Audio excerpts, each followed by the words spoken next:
Sabah 20 yanvar günüdür və 90-cı ildə yanvarın 20-sində şəhid olan əziz qardaş və bacılarımızın şəhadətinin növbəti il dönümüdür.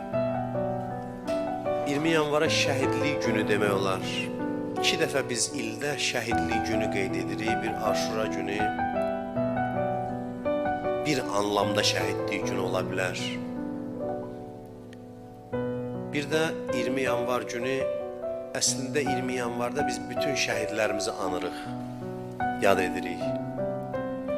20 yanvar günü şəhidlərə sayğımızı, məhəbbətimizi ifadə edirik. Şəhidlərə verdiyimiz dəyər 20 yanvar günü özünü qabarıq şəkildə göstərir. 20 yanvar günü bizim tariximizin ən parlaq səhifələrindən biridir. 20 yanvar günü Azərbaycan xalqının milli azadlıq mücadeləsinin bir zirvəsidir. 20 yanvar günü Azərbaycan xalqı sübut elədi ki, hürriyyət, azadlıq onun üçün o qədər dəyərlidir ki, bu azadlıq uğrunda